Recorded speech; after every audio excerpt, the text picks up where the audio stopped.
Hey guys, welcome back.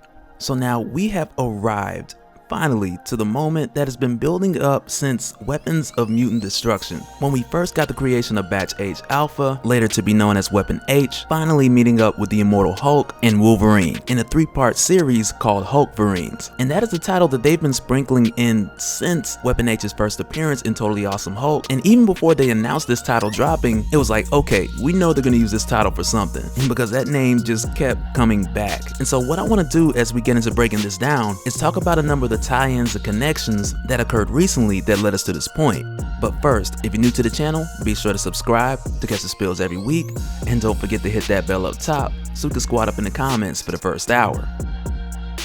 Alright, so starting off, I gotta mention that this event is modeling after closely the older issues of Incredible Hulk, and mainly like your issues 180 and 181, back when we got the first appearance of Wolverine, back in 1974. And of course today, with the story of Hulkverines, the circumstances are extremely different with everything else going on with the War of Realms, to where we've seen pieces of that event trickle into the narrative of Weapon H, with us seeing Weapon H temporarily team up with Dario Agger, the Minotaur, and doing so unaware to the fact that Dario Agger has been working with Loki in the background. And that I talk about much more on the War of Realms playlist, and I got that down in the description if you're new here and you want to get caught up a bit better about everything that's going on. And so the way that this comes together with Hulkverines, and not to spend too much time on the backstory because much of this we've covered in other videos, so instead what I want to do is point out some of the things that kind of give us a time frame to the events that took place between Weapon H, the Immortal Hulk, and Wolverine that led them all to this point. And to do so, starting off with Weapon H, who had recently damaged the secret Roxxon command facility in Gold Point, Nevada, which was already housing the unstable interdimensional door. And so initially we knew that this door was something that Dario Agger attained through his deal with Malekith, because it would extend Roxxon's resources to be not only from Earth but also stretch out to other realms. And with the issue of this door getting exponentially worse, and more specifically because of the resources that Dario Agger was pulling from Weird World, this is what forced Clay Cortez, aka Weapon H, to take Dario Agger up on his offer to stop what was trying to get through this door and also get his men back safely. And Clay did so with his wife running comms on this side, but going in with Man-Thing, Blade, Korg, and Titania. And as for Titania, the wife of Absorbing Man, we had talked about on the Immortal Hulk playlist how this specifically was the job that she had taken that was also offered to Carcrill, the Absorbing Man, but he had turned it down to go rob a jewelry store, which didn't work out too well for him like we discussed before. But as far as Weapon H and the others making this trip into Weird World and accepting this job, if you will, from Dario Agger, the payday of bringing Dario Agger's men back was a handsome reward of $10 million. But upon going in, Weapon H had discovered that Dario Agger was siphoning power from Morgan Le Fay. And when Weapon H discovered this, he had freed her, to where as a result, she recruited Weapon H to counterattack. And then Dario Agger said, you know what, I'm just gonna use all the power I siphoned from her, blow all y'all up, and we'll start over. And in doing so, he started a detonation countdown that only he could stop. So Weapon H pretty much figured, so okay, so if you want this thing to blow up, I don't want you to miss out. So he went back, snatched him up, and dragged him into Weird World so he could stop the explosion. And with being forced to stay there, he reluctantly did so. But even with that issue out the way, Morgan Le Fay was like, nah bro, we ain't cool. And she attacked Dario Agger, provoking him to turn into the Minotaur, which for the most part was still a secret to a lot of people. Like, only a select few have really seen this since his first appearance in Jason Aaron's run of Thor. And so at this time, Clay's wife Sonya, who had joined them in Weird World to help release Clay from Morgan Le Fay's control, she had rushed everybody back through the portal, getting them to Earth. But Dario Agger urged Clay to stay so that he could help him overthrow Queen Le Fay, so that the two of them could pretty much rule Weird World together. And even telling Clay that this is worth more than your current offer or anything you could even imagine. And Clay was like, nah, I'm cool, and just left him there. He just left him there. And it's like when you get off at 5 and your boss asks you to stay another hour and you like, nah bro, I did my job, I'm finna bounce. Which was pretty much where Clay's head was at, because legally this team did their part. They fulfilled the deal that was in writing, and at this point it was time to pay up, which was something that Dario Agger wasn't too happy about, because not only did he have to pay them 10 mil apiece, and I think Blake to the far left got 20 because he talked Man-Thing into letting him have his cut. But either way, they got the job done, so they got paid. But aside from getting that 10 mil, Clay had also made a deal with Dario Agger that if anyone comes for his family, that he's coming for Dario, which he meant because Clay doesn't play about his family. But from Dario's perspective, this only meant that he couldn't come for them personally, which he kind of really couldn't because he was on house arrest like right after everything went down. But from the way that he sees it, he could still send his resources to send someone else after Weapon H so that it appears that he's not connected. But I also gotta say, when we see him on house arrest drinking this glowing yellow drink, which looks a lot like the dragon's blood that Loki had told Dario Agger about, like we had talked about on the War of Realms playlist, it appears that Dario Agger is working on upgrading himself in the meantime. But during this time that he's forcibly and willingly staying to the side, it's here that he makes his preparations to send both the Immortal Hulk and Wolverine to pursue Weapon H. Because when the whole weird world situation went south, Dario Agger lost a lot, because the power he was siphoning from Queen LeFay alone was one of his first steps to provide energy for the planet Earth and just rake in trillions. So he's not letting that go anytime soon. And so now at this point in time, we've reached a place in Immortal Hulk that we had talked about not too long ago, when the Avengers confronted Banner not too long after Banner had absorbed his father, the Devil Hulk, which was a pretty big showdown, because when Brian Banner was at the wheel, man, the Avengers got wrecked. And of course, with how huge this fight was, it made headlines. And it's funny when they see this like just at a diner on their way to the new home, which is hilarious because Clay's kids are like, psh, that's nothing, our dad can take him, he's Weapon H. Like, just let everybody in the diner know, why don't you?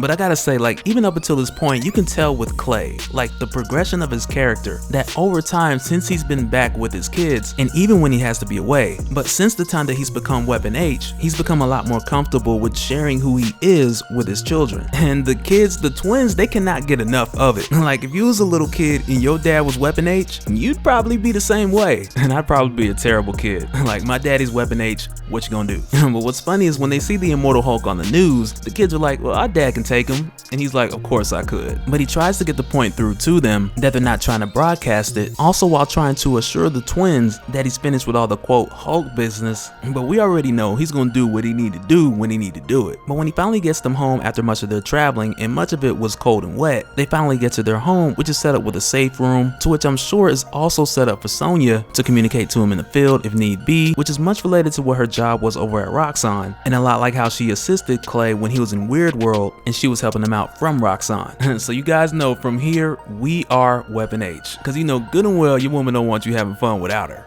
Like, let your girl call you and hear fun in the background. Oh, it's on. But when they get home, Clay is bitten by a bug, and when this happens, he appears to be sick, he starts sneezing, he's popping claws, and immediately they go to Plan C, which is like their family emergency tactic for Sonya and the children to disappear without Clay knowing where they're going. And with Clay here showing to be sick, this immediately is a red flag, because he's Weapon H, he's built to kill millions. He ain't supposed to need flu shots, and so especially with his sickness causing his powers to go on the fritz, the number one thing that needs to be done is to get his wife and children to safety before he just goes on his blind rampage. And that's pretty much what Plan C is, because when Sonya and the children leave, he doesn't know the location, and her and the children just need to lay low until things calm down, which is pretty much Plan C in a nutshell. But immediately after they leave, Clay picks up the scent of someone approaching the house, and it's Bruce Banner. And so at this time, I'm pretty sure we're at the point where the Immortal Hulk has already went to hell, separated from Brian Banner, and then returned back to Earth during the time that Clay was with his family throughout the moving process. So I would say perhaps a matter of weeks has passed between then and now. But when Banner approaches him, it's not too much that he gets to say before he notices something's wrong with Clay, and even after Banner trying to offer to help, Clay misinterprets everything that Banner says as a form of a threat or a hostility. And because of that, it really just gets to the point of Banner's like, okay, well,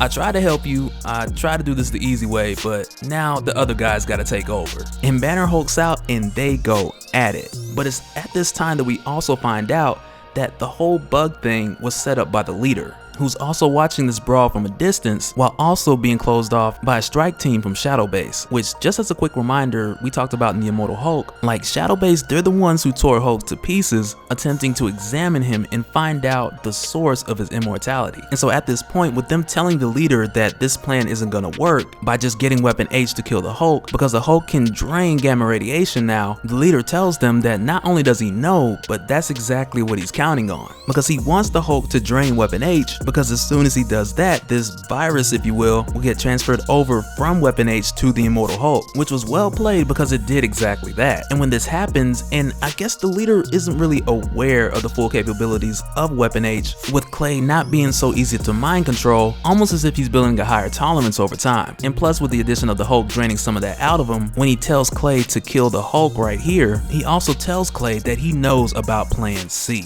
Man, and Clay loses it. And I'm telling you, he yelled so hard that the dude's clothes almost came off. Like, It was at this point that the leader knew that he messed up. And when I tell you he took off and like he's throwing bombs behind him trying to hold Clay back and knowing that it won't stop him, but just trying to get him a few steps further because he is terrified. And even with making some good distance, it really doesn't matter because this Hulkverine that you're dealing with, much like Wolverine, he can pick up your scent and after that it's a wrap. And even on foot with a head start, dude is fast, but when he swings to take about 10 inches off the top of the leader's dome, his claws are deflected by another figure in the shadows who apparently can deflect adamantium, who's also quick enough to keep up with Clay and catch him chasing the leader and also avoid getting cut in hand-to-hand combat. And it is no other than the OG Wolverine, who has made his way out here, just arriving out of the blue, much like his first appearance in Incredible Hulk issue 180. Like surprisingly arriving at the very end, and like I gotta say, as far as like Incredible Hulk issue number 180, to me that was more like a cameo than his actual first appearance, though it's technically his first appearance, but the action really didn't go down until issue 181. And like for me, always in my mind, that has just been the first appearance of Wolverine. Issue 181 versus 180, because he just kind of cameoed. But I guess technically since appearing is just appearing,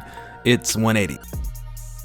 Alright, so first things first, as far as setting the stage where everything is at this particular point, with Dario Agger pulling strings in the background, and he's like your arch nemesis of Weapon H, and it's pretty close between him and Dr. Alba. But with us seeing recently throughout the course of Weapon H series, him making the plans to send the Hulk and Wolverine after Weapon H, these plans eventually come to fruition, even though not quite exactly the way that he had planned. Because with Weapon H at this time, who has secluded himself and his family, had been infected by the leader, which forced his wife and children to go into hiding immediately after he was coincidentally approached by Bruce Banner, to which we found out was just a plan of the leader to spread this Hulk controlling virus from Weapon H to the Immortal Hulk. But even scaling back from this just a little bit, and happening alongside with your recent events in the Immortal Hulk, the leader, who at this time was being held prisoner by Shadowbase, he had been approached by Shadowbase to assist them in recapturing the Hulk. And it was also around this time that the leader had learned new information about the Immortal Hulk, including the new rules of him only coming out at night and a number of the other changes in the Hulk since Avengers No Surrender. But instead of fully cooperating with Shadowbase, the leader just figured, I don't need you to do what I can do myself. And it was from that point that he had broken out and began his pursuit of the Immortal Hulk, which in the full scope of time frame took place around the time that Devil Hulk had been in the Immortal Hulk and destroying the Avengers just before going to hell, shouty.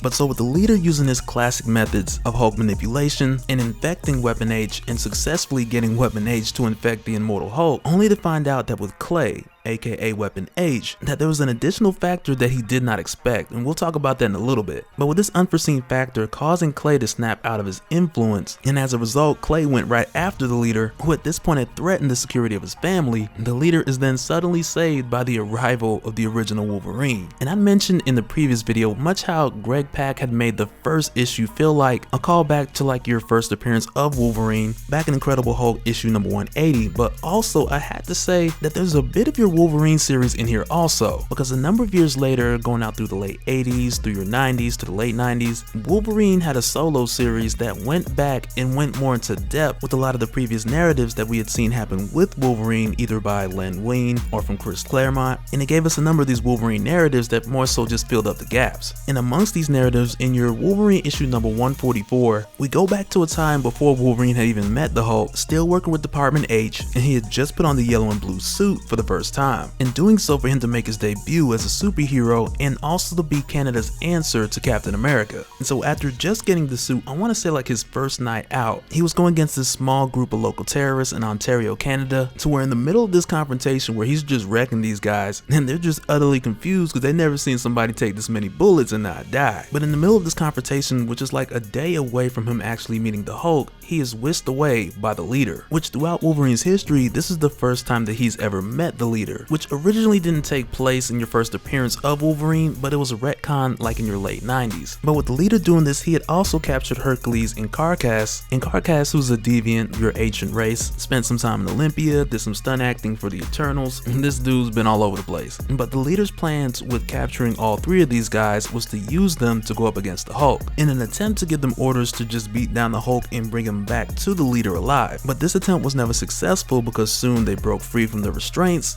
confronted the leader, who then escaped, of course, because I'm telling you, he's faster than he looks. But nonetheless, within this amount of time that the leader had captured these three, without a doubt he has also collected information on them to a genetic level. But from there, jumping forward to your more modern day, when Wolverine meets up with Clay, they immediately begin to clash because Clay, for one, is after the leader in order to protect his family, and Wolverine, who for some time has known of Clay, and mainly because of the recent events with him popping up on the news so much, but with Clay's recent appearances both as Weapon H and also using his claws in his human form, there's been a bit of confusion to the public because a lot of people think that they're two different people. And much like we had talked about in the Weapon H Built to Kill Millions video, many of the times when Clay showed up and popped claws in just a human-like form, very often people would make the mistake thinking he was Wolverine, which is something that Wolverine didn't like at all. And this is what Logan explains as his reason for coming after Clay. But after a brief bout between Wolverine and Clay leaves Logan in order to go back after the leader so he can handle him and ensure his family's safety. And so as far as Sonya, Clay's wife, she's taking the kids and executing Plan C, which is actually them heading to this underwater base, which is actually a safe house that they built with the money that they got paid from Dario Agger. And down here in this subterranean base, which reminds me of Blue Marvel a lot, like they could totally be neighbors, but down here in this base, Clay's mother stays there so that much like before, if Sonya needed to leave, she would either make her way here or already be here in order to watch the children. And so at this point, when Clay makes his way to the leader, who is at the top of the hill again with the agents from Shadow Base, to where as it turns out, this was just another distraction from the leader, because when he gets up there, they find out shortly that this version of the leader was only a projection, and this image that Clay had seen from afar off was meant to draw him out here away from his actual location. And just before Clay gets to slicing through the Shadow Base operatives, they're saved by the Immortal Hulk, which on the surface makes Clay think that he's working with the leader, and it gives the Shadow Base operatives like 2 seconds of relief because Hulk tells Clay that I don't want you to tear through these guys because that's what I'm about to do. But it's also at this time that Wolverine steps in and takes Clay away from the madness because he's figured out, one, that Clay's not much good in the condition he's in, but also this whole entire thing just feels like a setup. And when he takes off with Clay, the leader comes back in, sends out his humanoids to go after Wolverine and Clay, and he does so by throwing these little red like pellet things on the ground and they grow into humanoids. But when he does this, he also noticed some blue ones that also get thrown out as well, which takes him by surprise because the blue humanoids just totally wreck the red ones. And I can't help but think that there's a Blue Hulk, Red Hulk subtle reference somewhere in there, with the leader having created the original Red Hulk, who would totally get wrecked by the Blue Hulk any day. But as it turns out, these blue humanoids were actually brought here by Dr. Alba, the scientist who created Weapon H. And when these two meet up, initially there's hostility. They're after the same thing, they're in each other's way, but it's made obvious pretty quickly that going up against the leader, Dr. Alba actually holds her ground. And it's not like one completely overpowers the other, it's more so that her technology has an answer to everything that he throws at her. And in his case, still playing it smart by not actually being here, but even still he's able to recognize the intelligence of Dr. Alba, to which in part is a compliment to himself, because much of the breakthroughs that Dr. Alba has discovered, much like we had talked about before on the Weapon H playlist, a lot of her research was built on top of things that were discovered previously about the Hulk and Wolverine. And when the leader sees this, they start looking at each other all googly eyed like, ugh. Like I could not imagine the leader, like, I don't even want to go there. Alright, so just going a bit deeper into the studies of Dr. Alba, like we talked about on the Weapon H playlist, we had seen a number of instances where she had intentionally messed up trials with different volunteers that were brought in from Reverend Stryker. And she had mentioned back in those issues throughout Totally Awesome Hulk that she had already knew that a lot of these candidates would not work, which was hence her reason for pretty much murdering all the volunteers. But with her working with Weapon X at that time, the new Weapon X which had been started back up, she was given access to pretty much any and every kind of information, both from previous Weapon X trials and, as far as for the Hulk, from Amadeus's DNA, in addition to information she's collected about the leader over the years, which once again is brilliant because when you're building something like Weapon H, you don't want to reinvent the wheel, but rather build on top of the research that others have collected and create something that they can never dream of. And upon the leader meeting Dr. Alba and both of them having their suspicions of somebody else setting everything up and probably hoping for them to take each other out, and I don't mean like on a date, but I mean like destroying each other,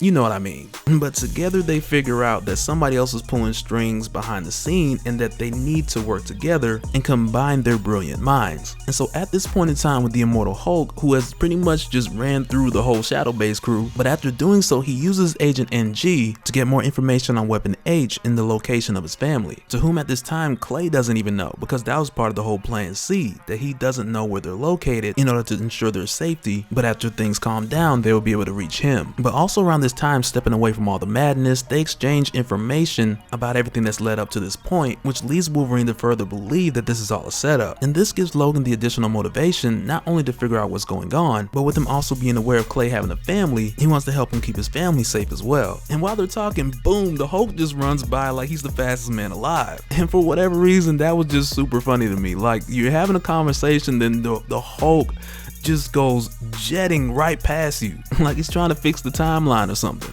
But when they see this, Logan mentions that the Hulk, he's heading towards something, and seeing him jet off like this is like he knows something and we need to know what he knows. But at this point in time, the Hulk hasn't been caught up with all the information that both Clay and Logan have just from speaking to each other, so he thinks that they're still working with Leader and that they're trying to stop the Hulk from getting the answers that he needs. But the Hulk also doesn't have the time to explain, because since the Immortal Hulk, you know, he only comes out at night, and when the sun comes up, it's Banner time again. And with the Hulk leaping into the water and turning back into Banner like in midair, Clay and Logan, who are unsure if Banner can actually swim, going after him, and it's here that they notice that the Hulk actually led them to Clay's family. And at this point it's like, well, so much for the secret hideout. It's like they're gonna have to throw the whole house away after this. Well, not house, but the underwater base. But I'd say either that or they pretty much make this the base of operations for the Hulkverines. But from here, and jumping over to remote Shadow Base FN-34, both the Leader and Dr. Alba actually follow Agent NG, and they pretty much take over this base with Alba's humanoids. And it's here where Dr. Alba explains to the Leader the difference between Clay,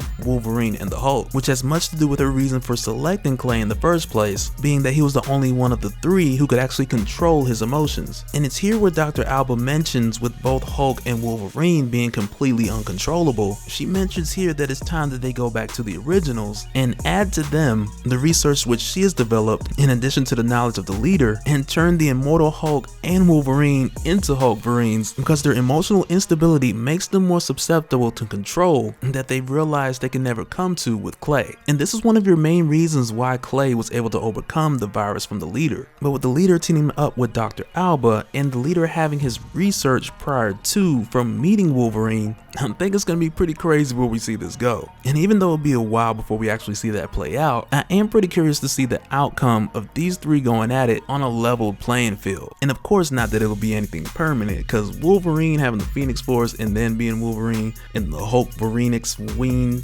whatever, like that would be too much. Alright, so like I said, for the most part, the narrative of this story is explaining the difference between your Weapon H, your Wolverine, and your Hulk. And as far as your Wolverine and Hulk, they've been through a number of changes throughout the years, with Wolverine at this point having heated claws, and your Immortal Hulk who only comes out at night. But for the most part, when you get to their character, they are who they are. Wolverine's your do whatever is necessary to get it done type of guy, and the Hulk is your get mad and smash type of guy. And of course, individually they have their complexities beyond that, but at their core, they have been that way for years. And what I've noticed is that Hulkverines is doing for Weapon H like much of the same methods that they implemented for Wolverine, and of course Hulk as well, but a bit more Wolverines in there. Because with Wolverine initially being introduced fighting the Hulk and fighting a Wendigo, like literally popping up out of nowhere and just jumping into this fight, because in the beginning there wasn't much of an explanation behind that. But after your Incredible Hulk, like issue 180 and 181, we also got things like your solo Wolverine series, and after that you got your Wolverine Origins, you got your Wolverine Savage Origins, to where many of these individual series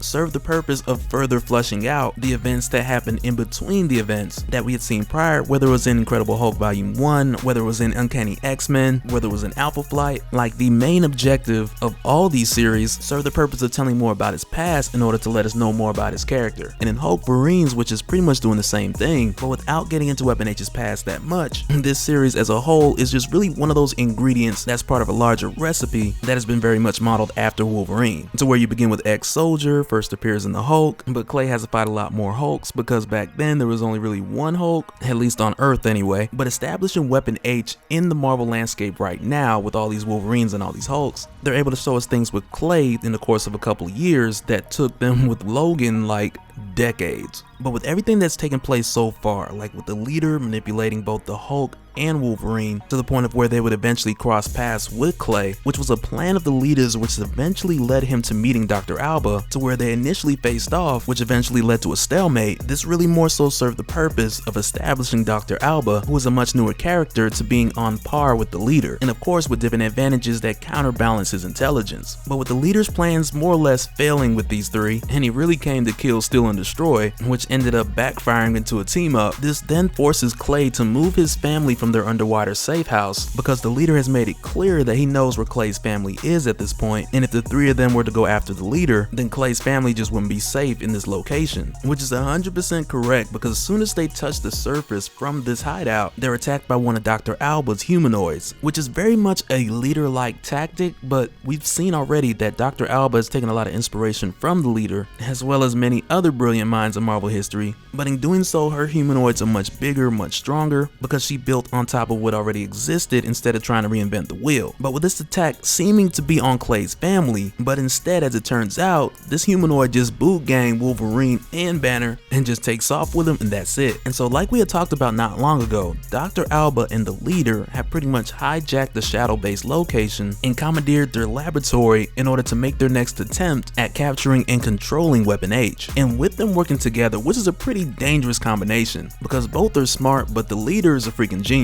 But the place where Dr. Alba excels, which we had seen in Totally Awesome Hulk and all throughout Weapons of Mutant Destruction, where Dr. Alba excels, or what would be her superpower if you will, it would be more so the ability to make a number of factors work together, which in my opinion is much more dangerous as far as scientific minds go. But with their plan being pretty much to make Wolverine and Hulk also Hulkverines, and not permanently. I'll explain that in a little bit. But with them planning to do this in order to draw Clay out so that Dr. Alba can make another attempt at controlling Clay, they're really just using Logan and Bruce as a means to an end. And while they're undergoing this process, which is like a temporary implementation through the use of nanobots that will pretty much give Logan and Bruce what the other has, with nanobots increasing Logan's strength, and for Banner, these nanobots would just put adamantium over his bones. And this method, though effective for right now, is not as sustainable as the process that they had originally gone through, like with Wolverine with Weapon X, or even with Banner being caught in the Gamma test bomb in Nevada. And though this brand new procedure, which is also way quicker, but though it's able to give them the similar results as what Clay has physically, like for Logan, it's not as permanent as Banner's gamma radiation, which part of he was born with, and which later upon his incident, even more gamma radiation was infused in his DNA. And as far as Logan, who's pretty much had his bones deep fried in adamantium, the same applies as well. But as far as Clay, who also has a version of the nanobot technology where the adamantium goes around his bones so he can grow and shrink and still have the adamantium bones, what Dr. Alba did for him was a much different process, which took a lot more time. And during the time that she created Weapon H, because she understood even then that Clay still had more discipline than either Banner or Logan, rather than controlling him from day one, she left many of the higher functions in his brain, not just because he had the discipline to manage it, but also so he could execute his strategic expertise in the field. But what we find out is the thing that separates Clay from Banner and Logan is that with Banner, when you add those animal instincts and the claws, Banner goes nearly mindless like your Savage Hulk, and possibly even beyond that. And God forbid he has like a berserker rage like Wolverine, and then that would be like the worst Hulk ever. But you have a similar situation when you get to Logan, who I would definitely say has more discipline than the Hulk, but because he has been who he is all his life, for many years he has relied on his animal instincts. So at this point, when you augment those instincts, which he has nearly lived his entire life relying on, then those instincts become a liability, because when they change, they then open the door to change his judgment. But so from here, they're transferred from Shadow Base FN34 to Shadow Base BX97. And really this is done just for the purpose for them to tear things up and draw Clay out. And for Dr. Alba and the leader, this is like their first date. Like they are having a great time. Like they just watching and caking and all that. But with Hulk and Wolverine here, at this this shadow base, which was heavily guarded. They literally leveled this place in less than an hour. Then not long after that, they just start fighting each other since there's nothing else to do. But from their rival and over the course of what's said to be like 68 minutes between them tearing this place apart and then fighting each other, Clay finally drops in after being dropped off by Captain America and Black Widow, who are keeping their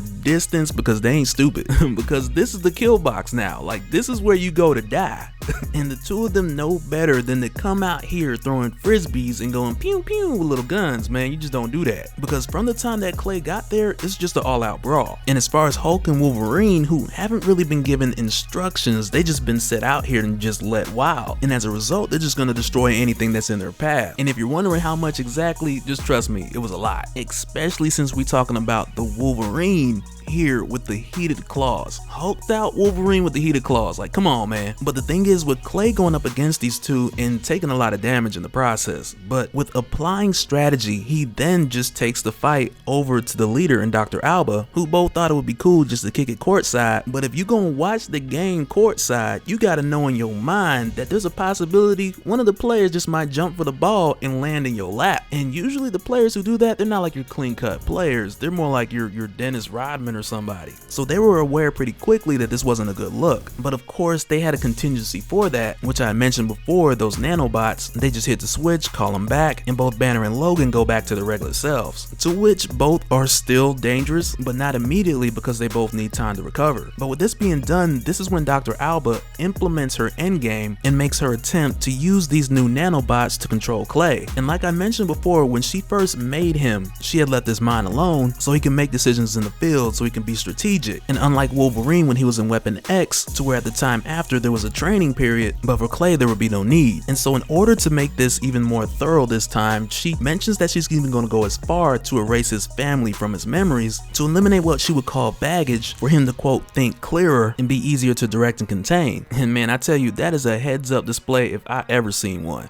But what Dr. Alba failed to realize, and this is something we'd seen even with Weapon H fighting against X-23 and also against Dario Agger in Weird World, where we had seen him even resist Morgan Le Fay, through the course of time, Clay has built a much higher tolerance for this whole mind control thing. And even to be more specific, from the time that he's become Weapon H, he's been dealing with a version of nanobots which he's had to control and navigate just to be Weapon H this whole time. And when Dr. Alba and the leader find this out, they don't really have a plan C, so they just get up out of there. Which, come to think of it, probably was their plan C. But when it's all said and done, they return back to Widow and Cap, back as their regular selves, or as regular was before Dr. Alba's recent shenanigans. And as the dust settles and they come through, Widow actually calls off Alpha Flight, to whom prior to this being resolved was about to send a containment team because the Hulkverines were considered a near cosmic level threat. But what's funny, because when Banner and Logan come out, they don't try to explain themselves or nothing. And I mean, they acknowledge Cap, but that's about it. But with things being resolved at this point and everybody pretty much just getting ready to go their own way, Clay, who now has to figure out a different alternative plan for where his family's gonna live and where they're gonna hide when stuff goes crazy. But like we talked about before, he has plenty of money, so that's not really a worry. But from here, as for Logan and Banner, who will likely just go for drinks after this because they fought each other so much at this point that it's almost like second nature. But before they leave, like just for a second, you kind of get a glimpse from the both of them when they see Clay with his wife hugging his kids. It's like for a second they get a glimpse of something that they never actually truly had. And I mean, they're both fathers, but you and I know, and I'm sure they know as well, that they haven't really done the